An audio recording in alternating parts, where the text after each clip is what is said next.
Olá, seja bem-vindo a mais um Papo Sem Ruptura. Gustavo Fiocco aqui, na área novamente. Estamos de volta e temos de volta aqui com a gente mais um membro da nossa mesa fixa. E se tem alguém que tem motivo para ter ficado ausente esses dias, é esse membro da nossa mesa fixa que deve estar sendo assediado aí pelas escolas de inglês por todo o Brasil, depois do Twitter que ele mandou na gravação alguns episódios atrás. César Tessari, e aí, Tessaro, tudo bem, cara? Tudo ótimo, mas qualquer coisa que eu fale sobre esse assunto poderá ser utilizado contra mim no futuro, cara. Eu vou ficar quieto, não vou falar mais. Eu vou falar Twitter da próxima vez. Eu vou falar que se tem uma pessoa que sabe o que vai acontecer, se o Elon Musk vai comprar ou não vai comprar esse negócio, é você, cara. Só pode. Ele vai comprar o Twitter, né? Twitter. Legal, bom ter você de volta aí, Tessaro. Show de bola. Muito bom voltar. Muito bom. E temos convidados. 2 convidados aí da área de pricing, né? Vocês viram o episódio hoje, né? A gente vai falar de inflação no varejo, e lógico que a gente tem que falar sobre... vai falar sobre preço, precificação no varejo, mas chamar aqui nossos convidados. Luísa Zacarias, da Horus. Tudo bem, Luísa? Olá, Gustavo, tudo bem? Prazer, obrigada pelo convite, Tessaro, tudo bem? Legal. Obrigado por estar conosco aqui, Luísa. E Carlos Schmidl, da Predify, nosso grande fundador aí, CEO da Predify. Tudo bem, Carlos? Obrigado aí por estar conosco. Fala, pessoal, tudo bem? Eu que agradeço o convite, é muito bom estar aqui com vocês, poder trocar um pouquinho de informação, um pouquinho de ideia com a Luísa e com vocês aí, vai ser um prazer. Muito bom, obrigado por liberar a agenda aí, Carlão. Bom, antes de entrar aqui na nossa pauta, né, entrar no detalhe, vamos falar um pouquinho de vocês, Luísa e Carlos. Quem são vocês na fila do pão? Falem um pouco de vocês aí para a nossa audiência, talvez começar com a Luísa. Bom, eu sou estatística de formação, sou uma pessoa extremamente que gosto muito de vinhos, gosto muito de viajar, tenho também doutorado em administração e tenho uma peculiaridade da minha vida que pode ser interessante para quem está nos ouvindo, que eu trabalhei uma boa parte dela desde os meus 16 anos e por mais uns 30 e tantos, que eu não vou nem dizer quantos que foram para não revelar a minha idade, mas por mais de 30 anos eu trabalhei no IBGE. E há cerca de 4 anos eu me aposentei de lá e vim trabalhar na Horus por amor à causa, por amor ao projeto maravilhoso que me convidaram. E hoje eu sou sócia da empresa, compartilhando essa sociedade com o Gustavo e com o Rogério. E o Rogério, que é um dos nossos sócios, foi meu colega de faculdade. Eu conheci quando eu tinha meus 18 anos, olha só. E aí, agora, tantos anos depois, nos reencontramos e viramos, além de amigos que já éramos, né, viramos sócios e estamos aí tocando a Horus pela frente. E hoje eu sou, além de sócia, diretora de novos negócios e parcerias da Horus. Então, um bom resumo sobre mim. Bela história, deve ser uma bela história. Muito legal. Carlos? Fazendo um resumo breve, eu sou matemático, né? Minha primeira graduação foi em matemática, mas assim como alguns colegas de trabalho, né, Jobs, Bill Gates, Zuckerberg, né, abandonei a graduação no último semestre para poder empreender.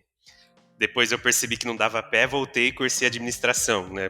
E desde então eu tenho empreendido, né? Eu também trabalho como coordenador de mercado de um MBA aqui na UFSCar, na Federal de São Carlos, né, voltado para inovação e Lean Startups. E hoje eu sou mestrando, né, do Departamento de Ciência da Informação e no mestrado eu tenho uma linha de estudo para precificação ética. E além disso, eu sou o CEO e fundador da Predify, né, a mais recente adquirida, né, da Neogrid, e fazendo também um overview, um resumo bem rápido aí da minha trajetória. Muito legal. Deu pra ver que só tem crachá de peso aqui, né? A internet até ficou mais lenta depois dessa, cara. Pessoal, currículo de peso aqui, eu fico até envergonhado de mim, cara. Eu acho que a gente vai Nada. aprender bastante aqui, Tessaro, nesse episódio. Cadê aquele meme da pipoca lá, cara? Eu vou pegar a pipoca aqui e eu vou apreciar aqui o discurso, cara. Vai ser animal. Michael Jackson com a pipoquinha, né? Opa, chegou o Vettel. Ó, Sebastião. A gente não chamou, esquecemos do convidado. Como é que chama o seu cachorrinho aí? É o Sebastian Vettel. Sebastião ou Sebastião? Sebastian, né? Sebastian é porque, tipo, ele é mais um lord, né? Então tem que colocar Sebastian. Mas aqui, abrasileirando, né? Todo mundo chama ele de Sebastião ou só de Tiãozinho. Legal. Temos mais um convidado aí. Esse deve manjar de estatística também. Pra caramba. Certeza. Muito bom, gente. Então, indo para nossa pauta aqui, né? A gente não gosta muito de datar o episódio, né? Mas, enfim, você tá olhando ali no seu agregador, sempre tem a data da publicação, né? Mas quando eu falo que a gente não gosta de datar o episódio, é mais porque a gente tá vendo aqui, como fechamos o mês de abril, com uma inflação aí de 1,06%, né, por cento, seguido depois de março de 1,62%. Abril foi a maior, acho que foi o maior índice de inflação nos últimos 26 anos do mês de abril, né? E não tem como a gente não falar desse ano de 2022, né? De inflação e como isso está impactando o varejo, né? E principalmente como o varejo tem que enfrentar esse assunto, esse ponto, com relação à estratégia de preços, né? Como a gente trabalha a precificação disso seguindo essa inflação que está cada vez mais alta e que agora não é entre aspas, né, tô fazendo coelhinhos voadores aqui, privilégio só do Brasil, isso está acontecendo no mundo também, né? Então, no nosso episódio de hoje a gente vai falar justamente sobre isso, como que o varejo está dando conta desse índice de inflação que vem atingindo a gente. Toda vez que a gente vai no supermercado a gente vê que ele sai com um pouquinho mais vazio, né? A cada semana ou a cada mês que a gente faz a nossa compra. Então, deixa eu já jogar aqui a nossa pergunta, talvez para a Luísa, para esclarecer para a gente um pouquinho. Tentando aprofundar aí nesse contexto econômico, né, e a relação com o varejo. Quais são os segmentos que estão sendo impactados pela inflação? Ou talvez até é difícil, quais não estão, né, sendo impactados? Pois é, tá difícil dizer o que não está sendo impactado, né? Estava vendo que quase 80% dos subitens do IPCA, né, sofreram aumento no último mês, né? Então quer dizer que a inflação está realmente muito espalhada, né? E aí você falou sobre a inflação do último mês, mas lembrando que no acumulado dos últimos 12 meses ela já atingiu 12%, né? E a gente estava no patamar de 10, foi para 11, já estamos em 12, e a lista os itens, né, que mais subiram nesse período, né, seriam as frutas, os legumes e as verduras, né, que têm aparecido e têm se destacado, têm assustando o consumidor, né.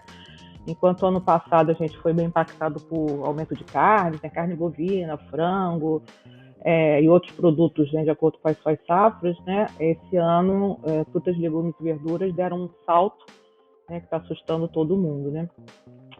Só nos últimos 2 meses, a cenoura, por exemplo, ficou 3 vezes mais cara, né? Cresceu quase 200%, aumentou de preço quase 200%. O tomate e a abobrinha também dobraram de preço, as frutas também subindo bastante. E isso por quê, né? Desde o ano passado, né, os alimentos e os combustíveis, eles vêm pressionando a inflação, né? Por vários fatores, né?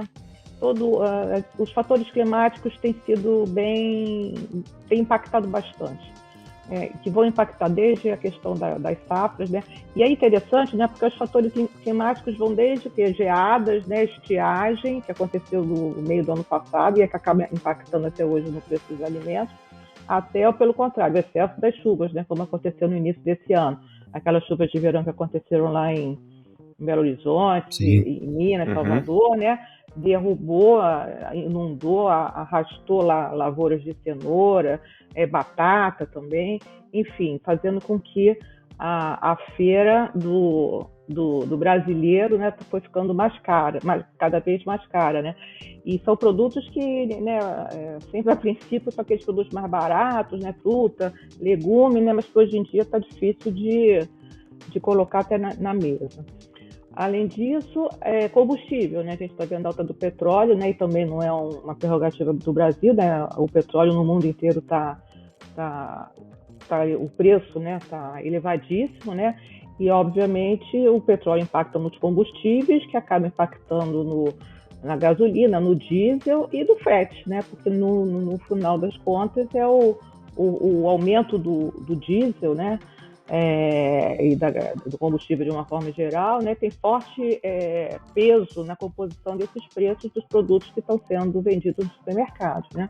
Então, com isso, esses reajustes que têm havido de forma frequente nos combustíveis impactam diretamente no custo dos produtos, né? Principalmente os hortifrutis, né? Mas também tudo que é transportado, porque no Brasil a gente não tem, né, uma malha ferroviária, né? Praticamente tudo é transportado por meio de rodovia, porque ainda não, infelizmente, ainda não temos essa questão logística por meio de ferroviárias, né, que nem os outros grandes países aí mais avançados podem se beneficiar, né?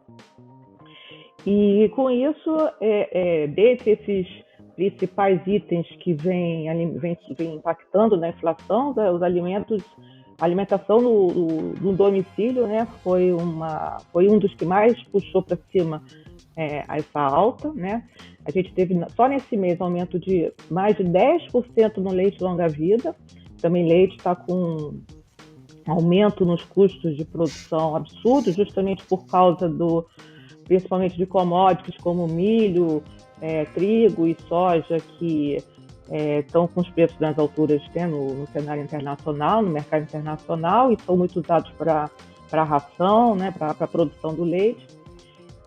Além do leite, a gente teve aumento também de batata inglesa, de quase 20%, do tomate, 10%, óleo de soja, 8%, isso só no último mês. O óleo de soja impactado também por questões internacionais, por a Indonésia está reduzindo lá sua produção, enfim, tem uma demanda internacional enorme em cima de óleo de soja. E para terminar, o pãozinho, né, o pão francês, que também, e a farinha de trigo e as massas, né, que também foram impactadas diretamente por conta da guerra na Ucrânia, né, da guerra da Rússia contra a Ucrânia, porque a Rússia é um dos grandes fornecedores de trigo para o mundo inteiro, né, e acabou imediatamente, quando começou a guerra, o preço do trigo já foi lá para cima e nós aqui somos impactados, obviamente, com isso tudo. Mas só complementar um comentário do Gustavo, é isso também, que é isso, né? O preço da comida, hoje, ele é o mais alto das últimas 6 décadas em todo o mundo. Quer dizer, não é uma prerrogativa do Brasil, como o Gustavo falou, né? A pandemia e a guerra na Ucrânia ajudaram, né, muito a jogar o valor dos alimentos para cima, né, nesse cenário que hoje a gente está passando no Brasil. Óbvio, em outros países não está tão elevado, né, não chega a essa inflação de 12% ao ano, mas todos os países, de certa forma, estão com índices de inflação mais elevados do que o normal. E, Luísa, é interessante esse comentário, né? Porque nas guerras recentes das últimas 2, 3 décadas, os grandes envolvidos nunca, no geral, eram produtores de petróleo, né? Mas não eram grandes produtores de outros commodities, né? Então você pega a guerra do Iraque, a guerra do Kuwait, elas não envolveram tanto. E quando você entra em grandes produtores como Ucrânia e Rússia, isso impacta na alimentação, no preço de commodities, que impactam direto no bolso do consumidor, da parte alimentar, né? Isso é um fenômeno que não acontecia há um bom tempo. Né? A maior parte dos fertilizantes do Brasil vem da Rússia, né? Exato. E fertilizante afeta o agro e afeta no médio prazo já, né? Não é nem mais tanto curto prazo. Exato. Então tem esses impactos, né? Componentes que são... que não é não é uma analogia muito fácil de fazer, né? Tão simples, né? E são efeitos não é simples como uma cadeia de dominó, né? Que vai derrubando, né? É bem mais complexa. Então isso é um ponto interessante. Eu tenho notado aqui no supermercado, né? Que eu vou... Na verdade, eu acabei não falando para Luiz nem pro Carlos, que eu moro na Alemanha. E a gente está vendo no supermercado a questão da farinha de trigo é muito latente, assim. Então, o corredor onde a gente tem as farinhas, antigamente você tinha várias marcas das farinhas, né? Hoje não, existe a prateleira, é quase um corredor cheio que só tem saquinhos plásticos sem marca alguma. E para você diminuir a quantidade de SKUs e falar, eu estou conseguindo ainda atender, vender a farinha de trigo, mas é só esse tipo de farinha de trigo que tem, saquinhos de meio quilo, sem nenhuma marca nela, isso é algo que eu tenho notado, assim, como você já vê direto, né, já sendo na nossa frente quando eu tô fazendo compra aqui no final de semana. Mas um segmento que eu vi que não foi tão afetado... Bom, a inflação está afetando todo mundo, né? Mas com relação a vendas, assim, é quando a gente fala de bens de consumo duráveis, né? Principalmente a parte... quando a gente está falando da questão de casa, né? E produtos premiums, assim, para casa, porque as pessoas ainda que tem um alto poder aquisitivo, ainda consegue se manter ali, né? Fazendo a sua compra do dia a dia, mas também tem um certo luxo em casa. E a questão da pandemia também mudou um pouco a relação que as pessoas têm com a casa, né? Então tem muita gente investindo em deixar a sua casa mais aconchegante, confortável, assim. Isso. Exato. Então o foco do wallet share mudou um pouco nos últimos anos, né? Então a galera, a turma mantém o foco em alguns setores, né? E algumas outros setores acabam perdendo essa fatia do bolso do consumidor, né? E aí, no cenário inflacionário, as pessoas acabam tendo que tomar decisões, né? Exato. A gente está entrando já agora um pouco nessa questão do comportamento do consumidor, né? Como é que nós... Bom, eu tenho meu comportamento aqui, mas como estão os consumidores frente a esse novo cenário de inflação? Como é que a gente está encarando E, Gustavo, se pudesse só complementar, né, antes da gente passar para... A Luísa deu uma aula ali, né, de todos aqueles índices. Mas acho que algo um pouco interessante da gente, né, que poderia ser complementar também, muita gente ainda tem dúvida de como funciona a inflação, de fato, né? O que é a inflação, né? Pô, é um índice que interfere no preço, é um preço que interfere no índice, enfim. Né? Mas a inflação nada mais é do que a medição, né, do nível de preço e da variação de uma determinada cesta, né, de produtos que representa a maioria das compras do consumidor. A Luísa acho que pode complementar. Se não me engano, medida com um perfil de consumidor com renda de 1 a 40 salários mínimos, né, Luísa, se não me engano. Isso. Na verdade, os índices eles são, inclusive, segmentados por famílias de orçamento menor e orçamento mais amplo, né? Isso. Então, esse índice, né, nada mais do que ele vai medir o poder de compra, né, e o comportamento do consumidor, né, na compra, né, na aquisição desses bens, né.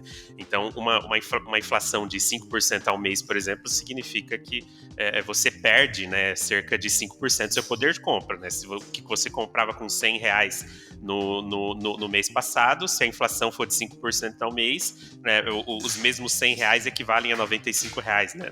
Então, de certa forma, ela mede o quanto a população está empobrecendo, né, e com o poder de compra que ela tem com a mesma quantidade de grana que ela tinha no mês anterior, né?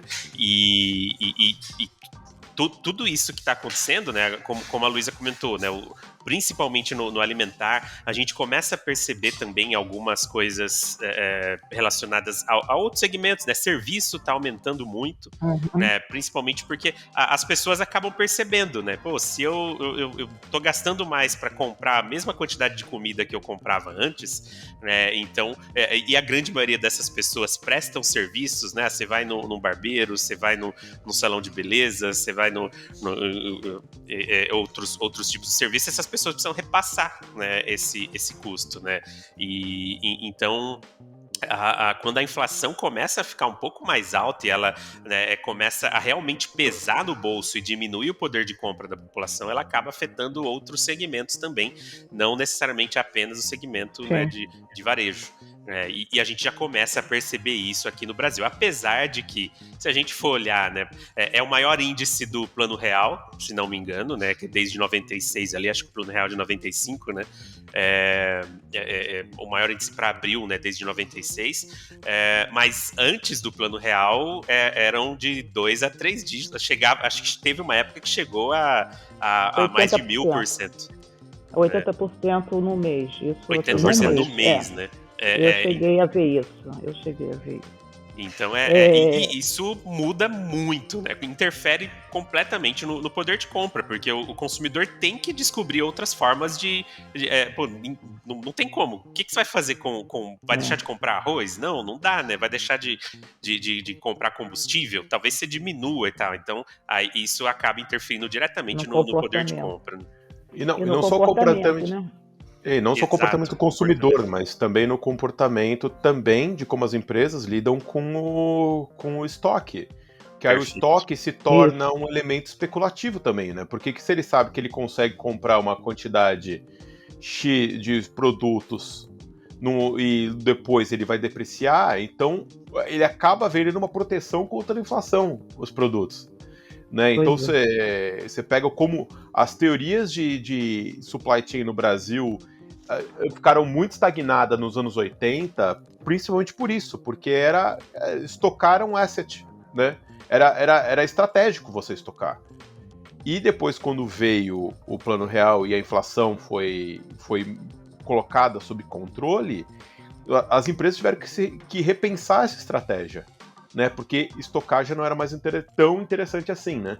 E o que a gente traz, por outro lado, agora o pêndulo, né? Com esse aumento inflacionário, eu sei que nem se compara com os anos 80, mas as empresas têm que avaliar, então, agora suas estratégias de cobertura de estoque para ver se é o economicamente mais viável.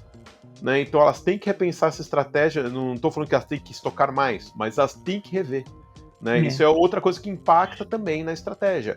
E você aumentando o seu estoque, provavelmente você vai ter que rever seu mix de produtos, porque talvez ter um mix muito diverso seja tão interessante. Isso tudo é justamente uma cadeia que é toda interligada, né? Que não dá para tomar decisões simples, né? São decisões complexas mesmo, que tudo está interligado, né? E aí, falando sobre essa questão do abastecimento, da estocagem, né, e já começando a responder a pergunta que o Gustavo fez sobre qual vai sendo o comportamento do consumidor, né, nesse cenário aí de inflação, né, é interessante que a gente vê duas situações até bem opostas. Né, os dados que a gente vai coletando da Horus, né, com base na leitura das notas fiscais de compra dos supermercados, permite que a gente enxergue, né, duas situações bem distintas. Né.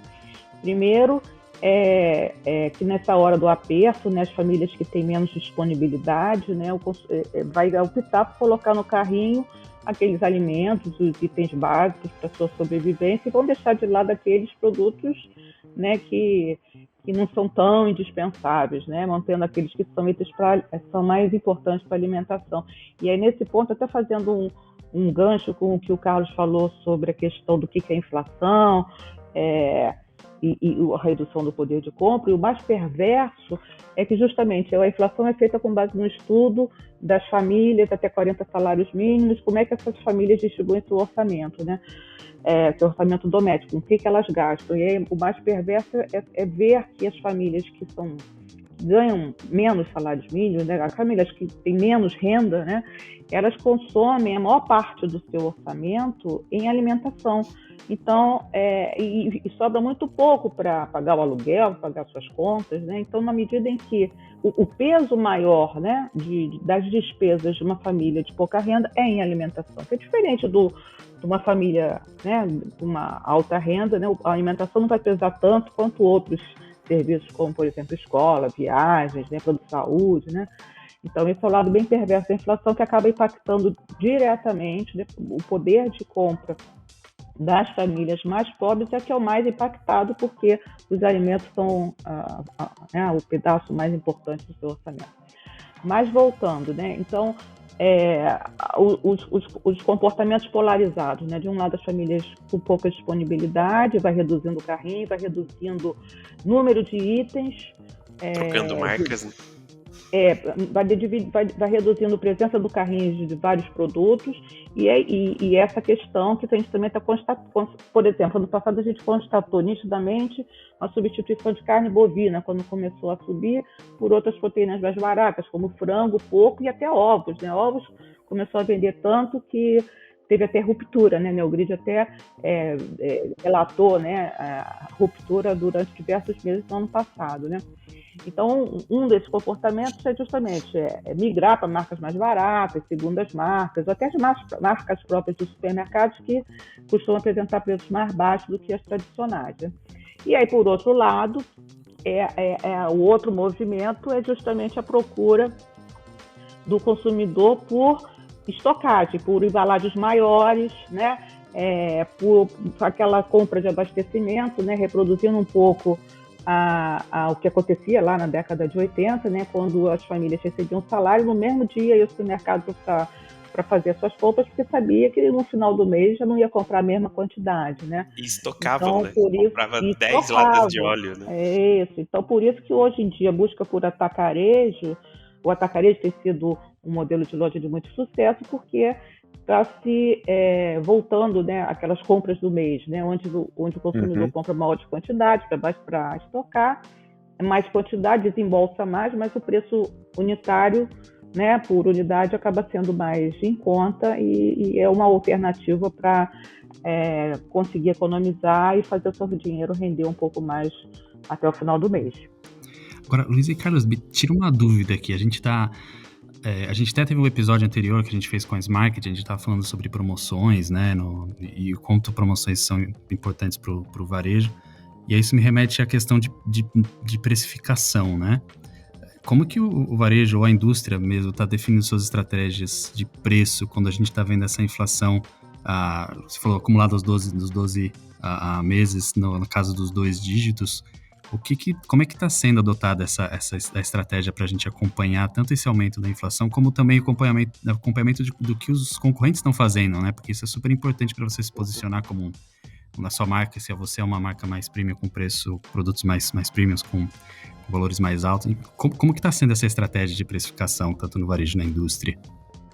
Olha, eu vou ser gentil e vou passar a bola para o Carlos, porque falou precificação é a palavra dele, né? Depois eu complemento com a nossa visão com relação à inteligência de dados, porque senão, tá bom, deixa ele falar sobre precificação e eu falo depois como que o varejista também deve agir para melhorar a rentabilidade dele.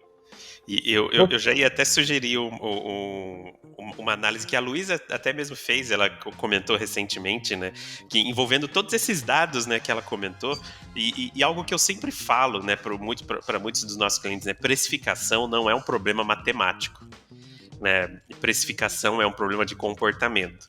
Se você lida com precificação apenas como um problema matemático, o Excel resolve. Porque custa tanto, custou 10, multiplico por 2, multiplico por 3 e aplico um markup lá e beleza, tá resolvido. Amanhã, surgiu uma nova inflação aqui, saiu um novo índice de inflação, aumentou um pouquinho, vou lá, aumento o meu markup e aí você lida com um problema apenas matemático, né, que pode ser resolvido de forma simples, só que você ignora uma infinidade de variáveis que muitas vezes o varejo não consegue nem ter ideia, né? Tipo, esses 15, 20 minutos de papo aqui que a gente já teve já deixou muito claro isso, né? A quantidade de variáveis que interferem no comportamento do consumidor e que vão interferir no comportamento do time que vai analisar o preço, né? E se o varejo ele olha apenas pro concorrente, é a mesma coisa que aquilo que a gente fala, né? Cada um tem o seu tempo, cada um tem um contexto de vida, não tem como medir que o sucesso do Tessaro, né? Eu gostaria de fazer igual. Então, é uma realidade completamente diferente. Eu não posso medir, comparar preço de A com um concorrente B, né? Beleza, eu posso me balizar, ter uma ideia, mas a minha estrutura de custos é completamente diferente. Então, a precificação ideal, né, que quando a gente analisa por um problema de comportamento, é necessário que a gente entenda a maior quantidade possível de variáveis, desde inflação, né, os motivos que levaram ao aumento de preços que aumentaram os índices de inflação, né, cenário geopolítico, né, tudo que está acontecendo, né, se você é varejo, o combustível vai interferir no frete do meu fornecedor e a indústria vai começar a cobrar mais caro, enfim, né, existe uma infinidade de variáveis que acabam interferindo no preço, né, por isso que eu falo que o preço é um problema de comportamento, né? E no final do dia, a gente não pode esquecer, né? Quem dita o preço é o consumidor. É o consumidor. Exato, é o consumidor. E cada varejo, cada setor tem sua persona de consumidor, né? Seu alvo. E só complementando, né? E aí acho que a Luísa vai poder falar muito bem disso também por causa de todas as análises que eles fazem na Horus. Quando o varejista percebe isso, percebe que talvez o meu consumidor está tendo uma mudança de comportamento, né, o que eu vou fazer? Não vou apenas brigar pelo preço, talvez oferecer uma possibilidade a mais, né, vou oferecer um produto ali um pouco mais barato, né, colocar uma nova linha, mexer um pouco na categoria, no mix de produtos que ele está trabalhando na loja, né, porque muitas vezes, em casos extremos, né, de inflação altíssima, não vai adiantar preço, porque o poder de compra foi inteiro comprometido. Então ele vai realmente substituir, como a Luísa falou, ele vai deixar de comprar carne bovina e vai comprar ovo. Só que daí, e depois? E o pessoal que ainda não consegue nem comprar o ovo, né? O que a gente vai oferecer? Qual é o público? A minha loja trabalha com público A e B, né, ou C e B, enfim, ele tem que entender perfil de comportamento, ele tem que entender a região que está na loja dele, né, a região em que a loja dele está alocada, né, se ali é uma região com um índice de desemprego alto, se é uma região com uma renda média familiar mais baixa, né, então ele acaba tendo que entender de economia, né, e conhecer as variáveis macroeconômicas que vão interferir na precificação e no comportamento de compra, né, do consumidor. Então, complementando aí o que o Carlos está falando, né, realmente é um momento, um cenário complicado, complexo, tanto para a indústria quanto para o varejo. Não dá para repassar tudo para o consumidor, porque ele já está no limite, né, então tem que entender, tem que buscar estratégias, né, para ver como é que ele pode rentabilizar melhor o seu negócio. E aí um dos diferenciais certamente fica por conta da entrega de valor, né, que esse varejo, por exemplo, entrega para o shopper, né? Então é o momento do varejo se reinventar, utilizar todas as ferramentas possíveis para incrementar suas vendas, né? Seja explorando lá o seu CRM, seja desenvolvendo melhor o mix de produtos, mas certamente usando inteligência de dados, né, informações que existem, é o caminho mais assertivo, é o caminho mais objetivo e mais certo para você chegar num objetivo final com sucesso, né? E Luísa, hoje em dia... e só complementando, né, isso que você falou, não é necessariamente, quando eu falei, ele não deve copiar o preço do concorrente, né, sem mais informações, não quer dizer que ele não deva saber o preço do concorrente, mas a chave está nisso que você falou, né, é ter inteligência em cima dessa informação.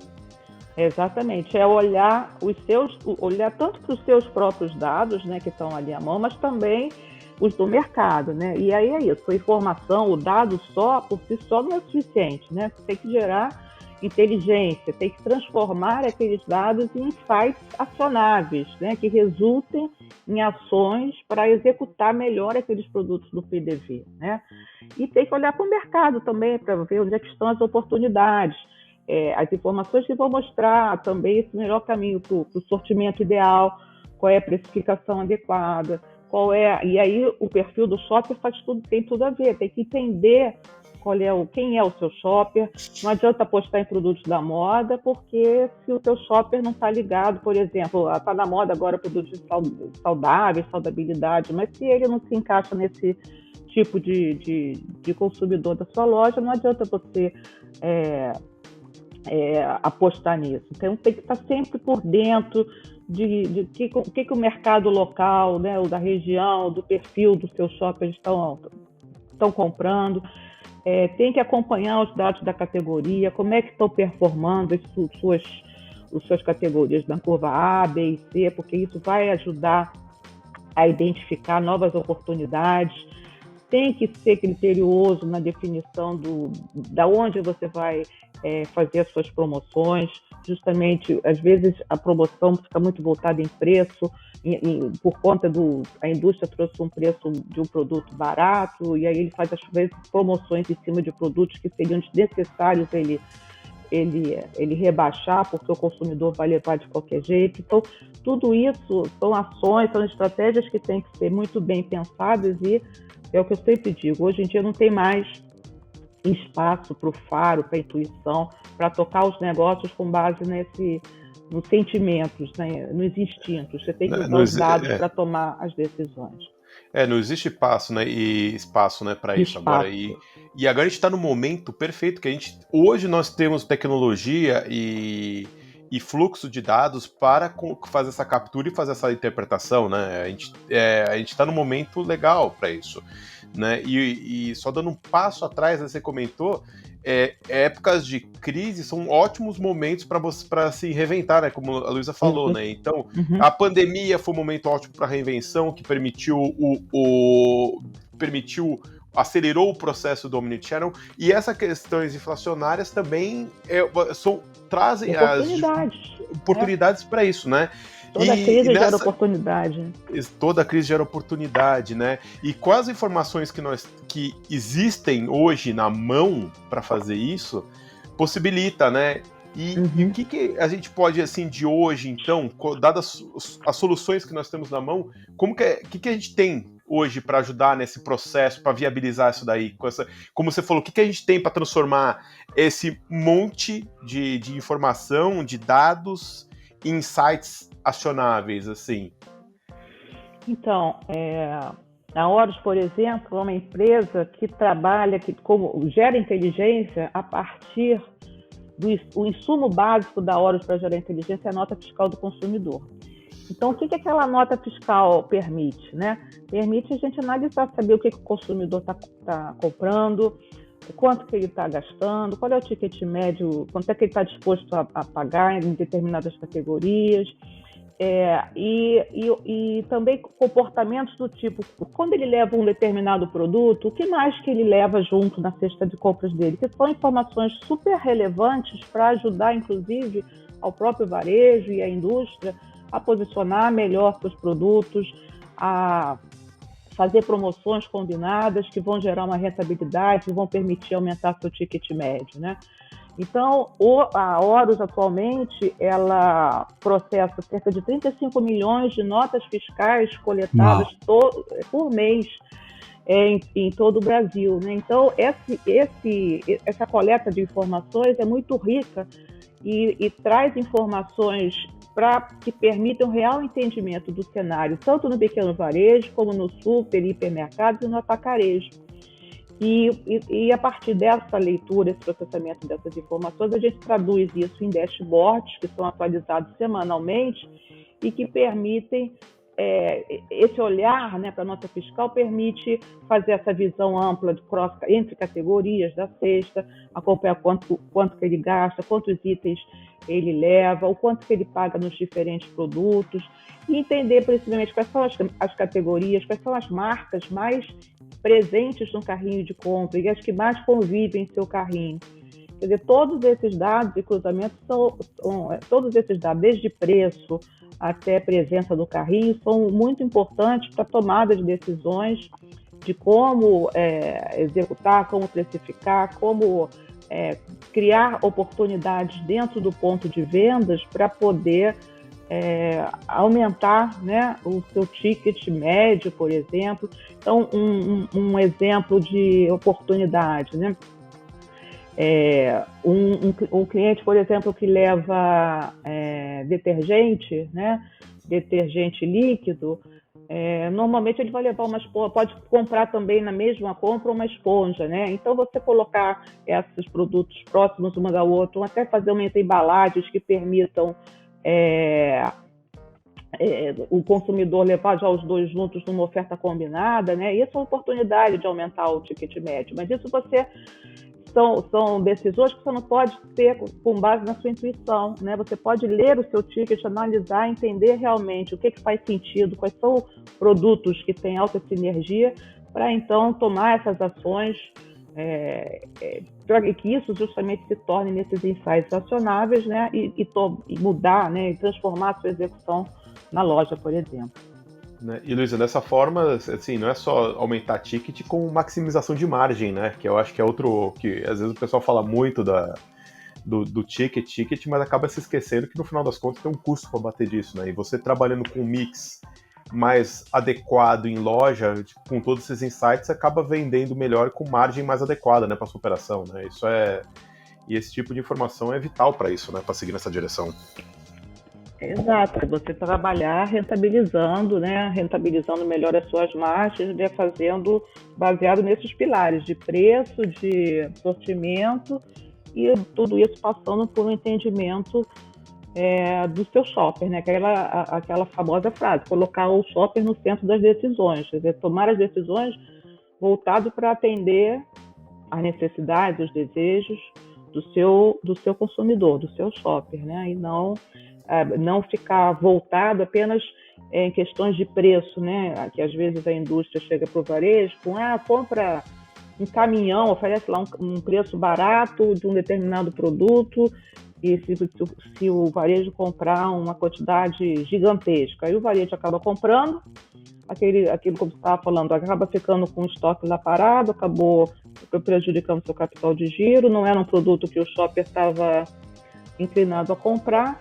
Então, não adianta, às vezes, você faz uma compra por um impulso de querer comprar a preço mais barato, porque às vezes a indústria está empurrando, e quando, na verdade, se você não tiver informação se aquele produto é o produto que vai ter demanda, não adianta nada. E um outro caminho muito interessante, que cada vez mais tem sido o caminho para o sucesso, é a colaboração entre indústria e varejo, né? Então, entre a indústria e o varejo trabalharem juntos, compartilhando dados, né? Entendendo as oportunidades de forma conjunta, né? A chance de sucesso para os dois lados, né? É uma relação de ganha-ganha, né? Os dois podem ganhar, sair beneficiados, né? Muito no exemplo do que a Smarket também tem trabalhado junto no seu projeto de collab. E a própria Neogrid, né, também faz. A gente tem uns trabalhos bem legais de colaboração. Eu tive, e até tanto para fazer esse trabalho de colaboração com a indústria e varejo, e às vezes também com o distribuidor também, fazer esse trabalho e tirando o elemento especulativo, né, da equação, trazendo clareza e objetividade na discussão. Isso acaba facilitando muito, né, a discussão e acaba melhorando muito a distribuição de produtos e a gente sabe, né, que é clichê, mas enquanto o cliente final não comprou, no final das contas a cadeia não está liberada, né? Então o servidor... O esforço todo da cadeia ainda não se concretizou, né? Não se concretiza, exato. E outro ponto que estava falando, desculpa, Carlos, que é o ponto que a gente falou muito do preço, né?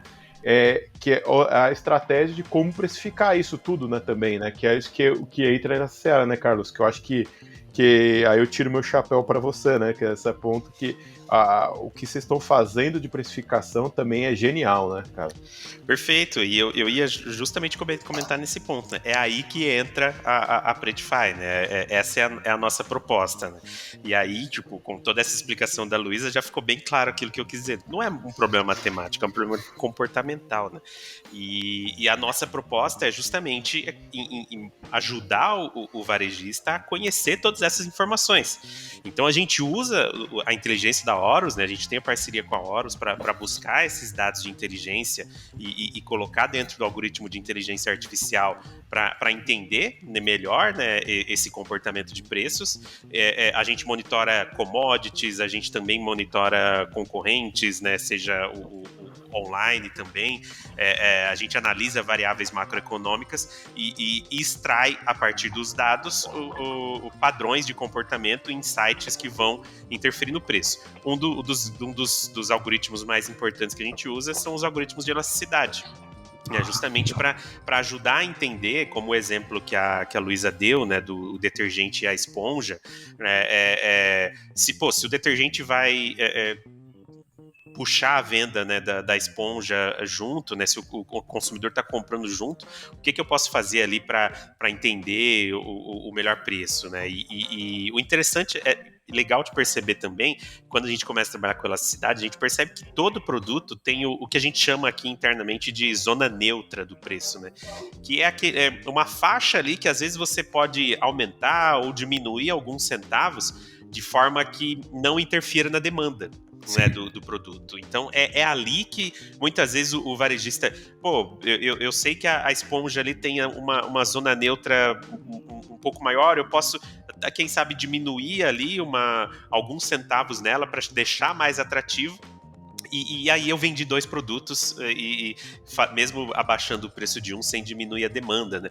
Só que daí, de repente, a gente pode encontrar uma análise também e perceber que pode ser o contrário, né? Às vezes um detergente super concentrado aumenta a vida útil da esponja, então o consumidor compre menos esponjas, né? Então precisa de inteligência, precisa de insights e precisa de dados, né, para tomar essa decisão, né? E aí a gente está falando de 2 produtos, agora imagina fazer isso para 30 mil, 40 mil, 50 mil SKUs no varejo. Então, muitas vezes o varejista acaba tendo que, ainda que ele faça apenas uma análise matemática da precificação, ele olha só para a curva A, né, para os produtos mais competitivos, e curva B e C vai totalmente no achismo mesmo, né, no feeling, né, dele, na experiência, e que com um mercado tão competitivo quanto hoje, né, onde concorrentes estão espalhados, né? Não é mais o concorrente da rua de baixo, né? Não é mais o concorrente da esquina, agora o concorrente está lá na China, né? E ele pode vir aqui e trabalhar, então a necessidade de uso de dados para o processo de precificação nunca foi tão grande quanto agora, né? E essa é a proposta do Predify, né? Gerar inteligência no processo de precificação, deixando ele mais rápido, mais eficiente e baseado em 3 pilares principais, né, que todos os nossos modelos estão pautados, né? Que é um preço saudável para a empresa, aquele que vai gerar uma margem interessante, uma margem legal, né, para cobrir todos os custos, ao mesmo tempo seja competitivo, né, que vai brigar com o concorrente, né, ele consegue, né, brigar ali, manter market share, até mesmo galgar, né, um pouco mais, ganhar um pouco mais de market share, mas que principalmente, né, como a gente tinha falado, seja justo para o cliente, que o cliente olhe para aquele preço e tenha a percepção de justiça, né, que é um preço que eu estou disposto a pagar, que eu consigo pagar, e aí atingindo esses 3 pilares, né, com certeza os resultados do varejo vão ser muito melhores e com certeza, né, atingindo esses 3 resultados, né, mostra que o processo realmente é inteligente e eficiente, né? Acho que esse é o grande objetivo. Carlos, me tira uma dúvida. A gente estava falando de curva ABC agora, 30 mil itens, né, para uma loja, por exemplo. Como é que a solução trabalha essa questão de quem está ali no long tail, né? Às vezes eu faço minha relação ali com o forecast, né? Eu trabalhava em planejamento de demanda e a gente sempre, obviamente, trabalhava na questão de curva ABC, com o nível de atenção que a gente dava para cada parte dessa curva.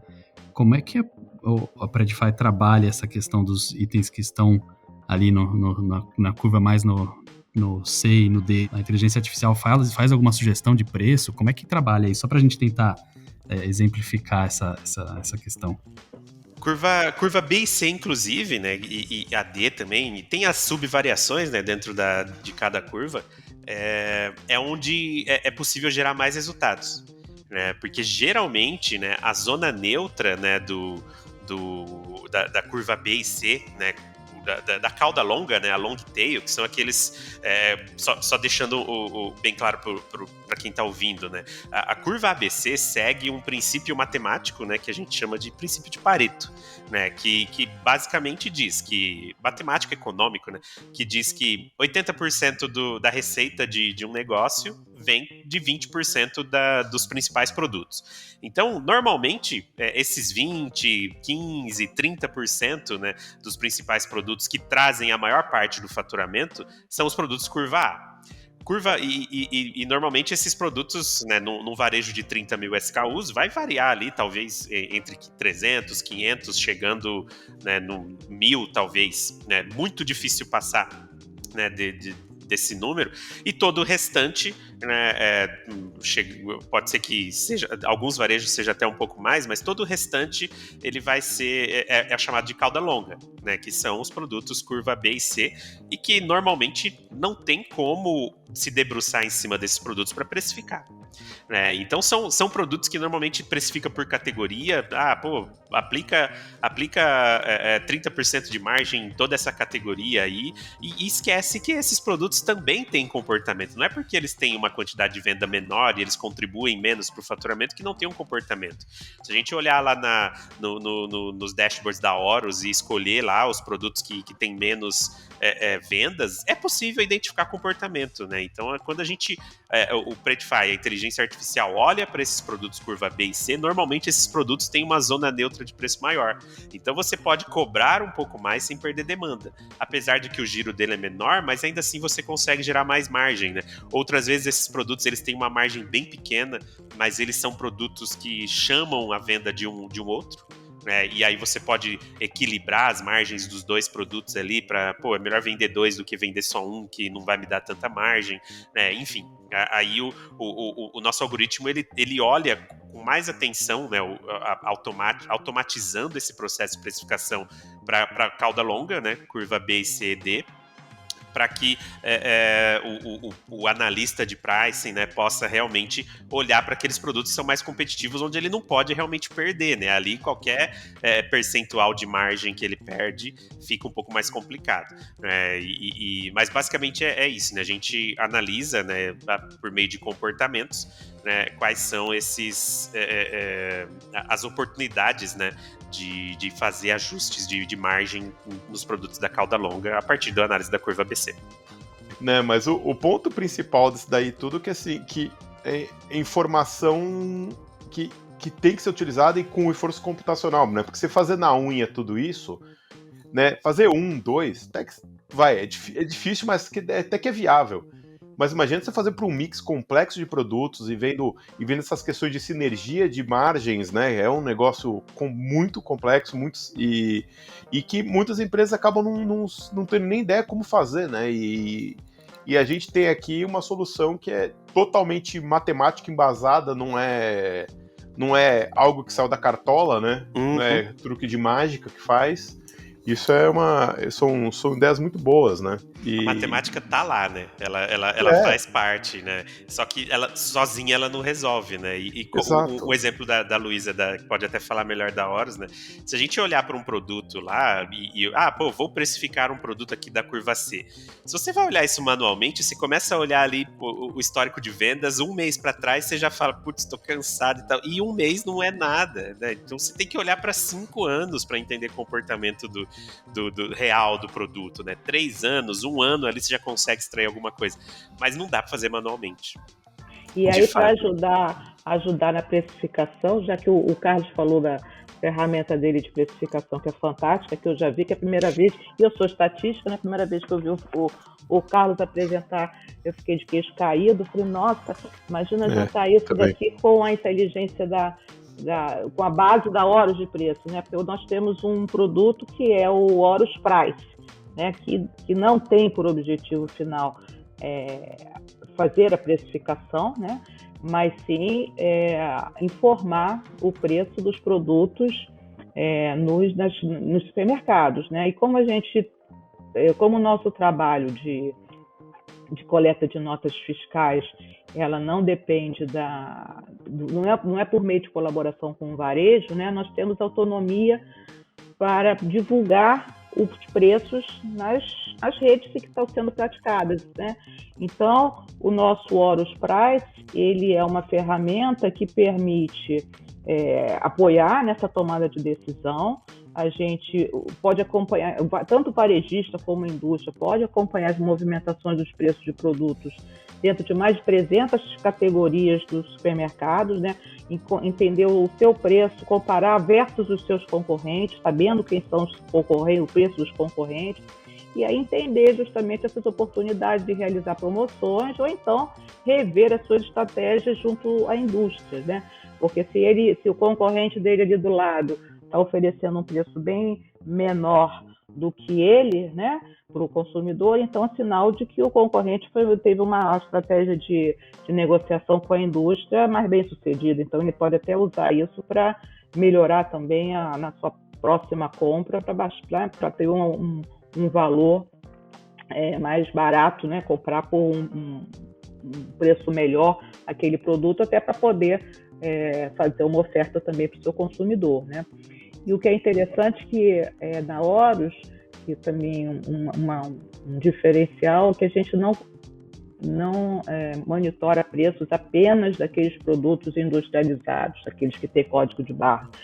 A gente também acompanha preços de FLV, de frutas, legumes, verduras, carnes, né, de fracionados, né, esses produtos que não têm código de barra e que nesse momento de inflação, né, são justamente eles que estão aí ajudando a impulsionar a alta de preços, né? Então a gente tem preço dos produtos lá que são vendidos a granel, que você pesa, né? Batata, cenoura, né? Esses produtos que têm sido os vilões, tudo isso está dentro do dashboard da Horus, né?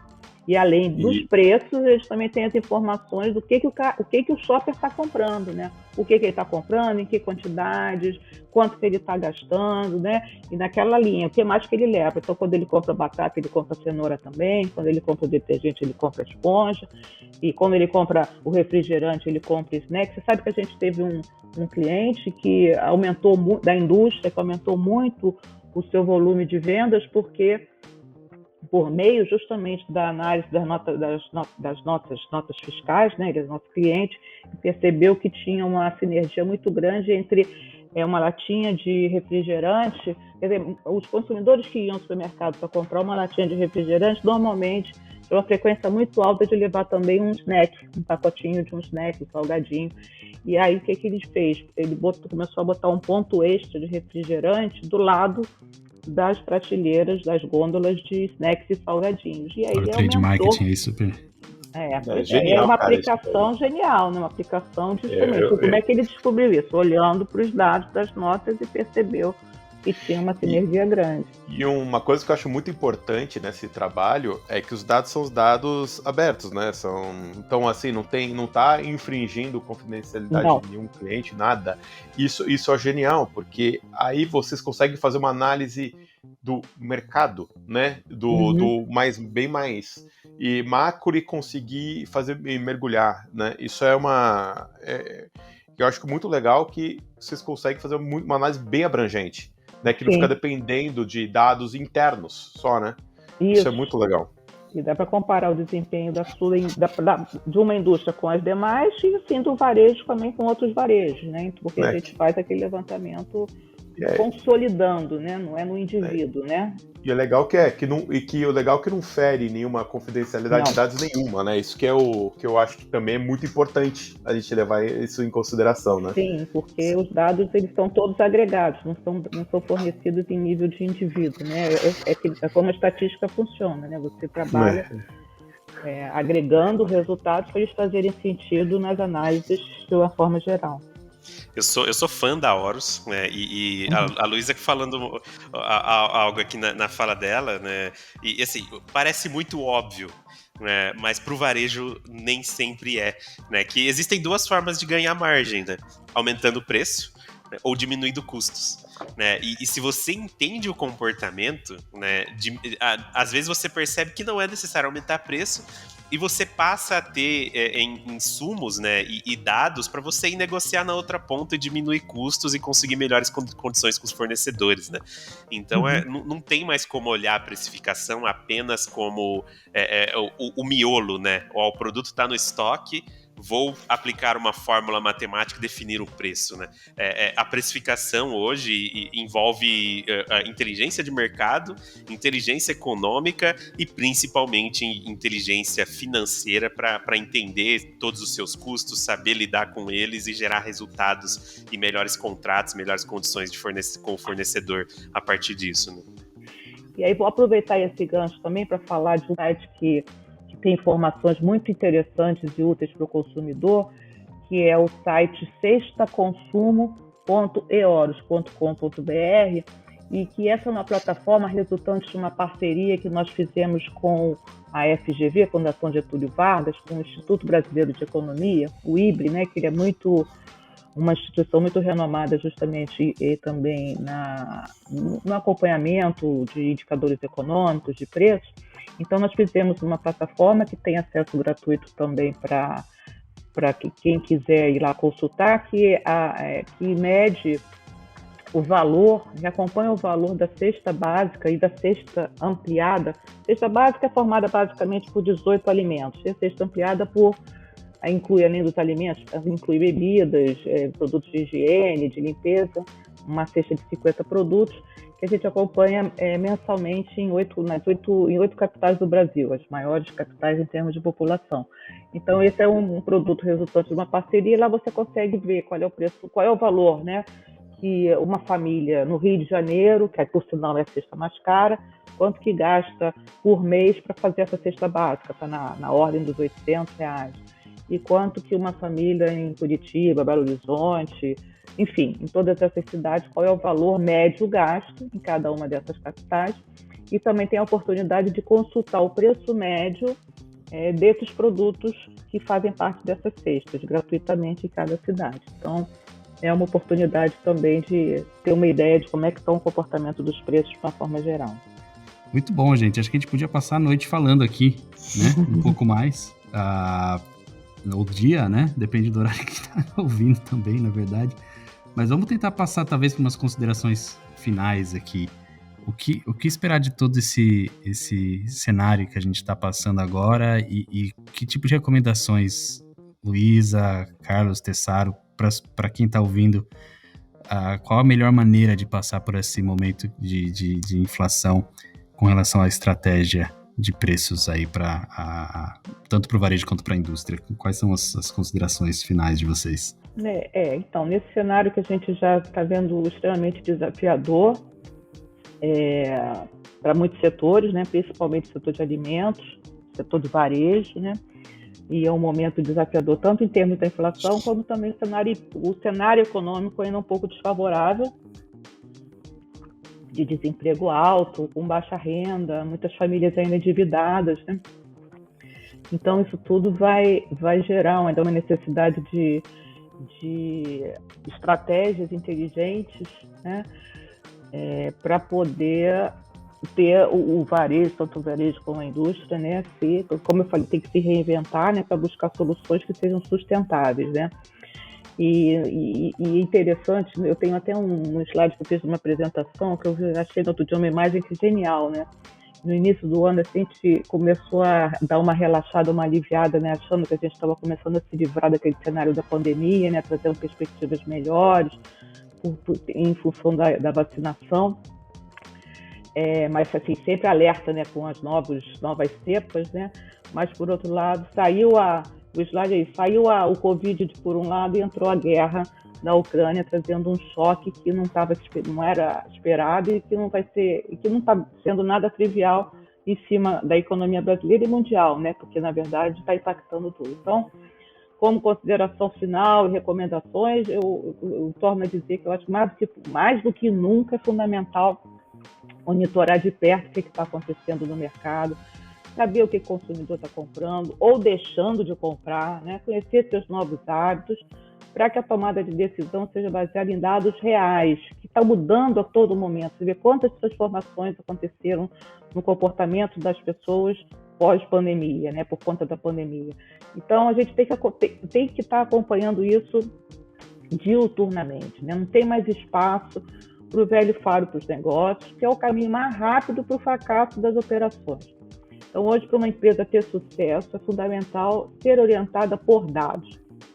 E nesse momento de definições, a bola de cristal, né, se quiser usar uma bola de cristal, a mais segura é usar dados confiáveis, como aqueles baseados nas transações de compras do consumidor, que é o grande insumo e diferencial da Horus.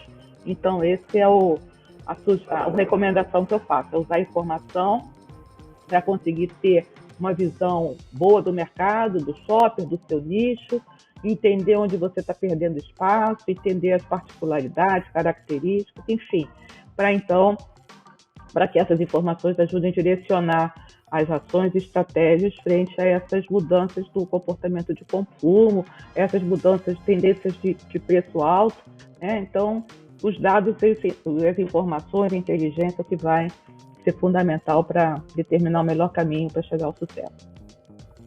Muito legal, Luísa. E eu reforço o que a Luísa comentou, né? Não tem mais espaço e não cabe mais nenhum processo de precificação hoje que não seja baseado em dados e não apenas os dados internos, né? Dados de mercado mesmo, né? 2022 ainda vai ser um ano bastante desafiador, né? É ano de eleição, e ano de eleição sempre gera insegurança, né? De investimento e tal. Então, 2023 tem uma perspectiva melhor, independente do que aconteça, né? Politicamente. Pelo menos a gente vai ter uma definição e isso acaba fazendo com que o mercado reaja um pouco melhor. Mas 2022 é uma excelente oportunidade para que o varejo possa olhar realmente para esses dados e deixar de ser reativo, né? Esperar no final do mês, ver o que deu, putz, não deu certo, não tive resultado, agora vamos testar um novo preço. E passar a ter um processo de decisão, de tomada de decisão de preço proativo, né, levando em consideração a maior quantidade possível de variáveis que podem interferir no preço dele. E o maior diferencial da Predify, né, para outras ferramentas de mercado é justamente essa possibilidade da gente agregar, né, variáveis subjetivas, né, variáveis externas, macroeconômicas no modelo, para identificar o quanto essas variáveis realmente podem interferir no preço. E a partir delas, entender tendências de alta, tendências de baixa, entender comportamento, né, do possíveis comportamentos do preço, para que prejuízos sejam minimizados e onde é possível haja aumento de margem, né, sem esquecer que o preço precisa ser justo para o consumidor, né? Acho que esse é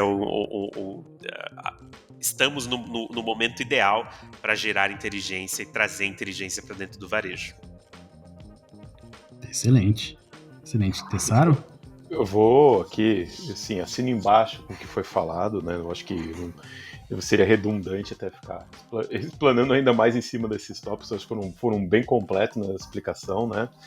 Mas, assim, o único ponto que eu acho que é legal é que as empresas hoje em dia, não só o varejo, mas as indústrias, eles estão hoje com uma massa impressionante de dados na mão, e eu acho que se eles querem ser ágeis, eles têm que botar muito em prática aquela filosofia de errar, mas corrigir rápido e aprender rápido com os erros. E sem dados e sem informação, vocês não vão conseguir fazer essa retomada rápida. Então, como o Carlos comentou, né? Não precisa esperar até o final do mês. Realmente não precisa, eles têm muita informação na mão para agir rápido. E eles têm que ser ágeis, porque hoje em dia não dá tempo, não dá para perder tempo, né, com análises ou achismos. Não dá, é perda de dinheiro. E hoje faltam os dois, falta dinheiro e falta tempo, né? E para finalizar aqui, eu vou retomar uma velha tradição que a gente tinha do ano passado do podcast, mas para fazer uma recomendação de leitura, né? Vou recomendar aqui, ó, a Luísa sabe o que eu vou falar aqui, eu vou recomendar o Inteligência Competitiva de Mercado, do Roger Garber, né, que é uma... Eu li, eu posso falar, li nos idos de 2014, não vou mentir, né? Até que ele estava no escritório esses dias, esqueci, eu devia ter levado para ele, se eu soubesse que ele estava lá, para ele autografar, né? E é um livro muito legal, um ótimo insight, acho que para conhecerem a filosofia de inteligência de mercado, né? Então eu eu sempre falo que eu recomendo o livro de nerd, e é verdade, eu tô recomendando mais um livro para nerd. Só explicando que esse Rogério que está falando, Rogério Gaber é o que é o sócio da Horus, aquele que eu comentei que estudou comigo lá estatística, e ele foi um diretor lá da Xerox há muitos anos, e ele é autor do primeiro livro de inteligência de mercado em português, né? Que é esse que o Tessaro está falando. Legal, Tessaro, vou falar para ele que você também foi autor, foi leitor do livro dele e está fazendo a referência. Realmente é um livro, uma bíblia de inteligência de muito mercado. Legal. E para fechar aqui da minha parte, eu estou orgulhoso de mim. Passei um episódio inteiro sem tentar vender patrocínio, hein, Fioco? Como você se sente, Tessaro? Como você se sente? É que agora você é acionista do Twitter, quase, né? Queria eu. Twitter. Queria eu, cara. Twitter. Exato. Mas não, eu prometo melhorar, viu, gente? Eu vou conseguir colocar assuntos pra gente puxar mais patrocínio na próxima, com certeza. Teve muito exemplo aí de marcas aí, podíamos ter encaixado uma no caminho, hein? Quando a gente for de refrigerante, principalmente. Mas excelente, que aula, gente. Assim, só agradecer, Carlos, Luísa, lógico, Tessaro aí pela parceria de sempre, dando essa aula pra gente aqui. Espero que você que esteja ouvindo o podcast tenha aprendido bastante, como a gente aqui. Enfim, cenário dinâmico para 2022, como todo mundo colocou. Cabe para a gente agora encarar esses desafios, como o Tessaro bem falou, como oportunidades aí de crescimento, né? Fica aí para vocês que estão ouvindo também pedido para... Enfim, se vocês quiserem ouvir um pouquinho mais de conteúdo, a gente tem os outros episódios. A gente falou anterior sobre promoções no varejo. A gente também tem um super legal que a gente falou sobre carreiras da Neogrid, que está ali também bem recente. Então fica aí o convite de, primeiro, né, assinar, se inscrever ali no seu agregador preferido do Papo Sem Ruptura e continuar acompanhando a gente aqui. Toda vez que sai um episódio novo, você recebe ali uma notificação e tem mais conteúdo aí da cadeia de suprimentos para todo mundo. De novo, Carlos, Luísa, obrigado pela presença. Eu que agradeço o convite, foi um prazer conversar com vocês e com o Carlos, né, a gente fazer esse bate-bola. Nós da Horus e o pessoal da Predify somos super parceiros, assim como prazer estar aqui com o Tessaro da Neogrid, que também é nossa grande empresa aí, que parceira, que está fazendo a gente crescer cada vez mais. Foi um prazer enorme também, eu agradeço a oportunidade e espero poder participar mais vezes. Contem comigo ainda para discutir outros assuntos também, porque eu também gosto de ser parteiro, então podem me chamar. A gente sabe que quando convida, se a gente convidar você, a gente ganha 2, porque o Sebastian Vettel aí, o seu cãozinho, vem junto, né? Quando quiser falar de Fórmula 1 também, tamo aí. Muito bom, gente. Obrigado. Obrigado para vocês que estão ouvindo. A gente continua aí trocando ideias e conhecimento. Vamos que vamos. Um abraço e até o próximo Papo Sem Ruptura. Valeu. Tchau. Um abraço. Um abraço, pessoal. Abraço. O Papo Sem Ruptura está disponível nas principais plataformas de podcast, como Spotify, Apple Podcast, Google Podcast, SoundCloud, entre outros. Escolha sua plataforma preferida e se inscreva para receber as notificações dos próximos episódios.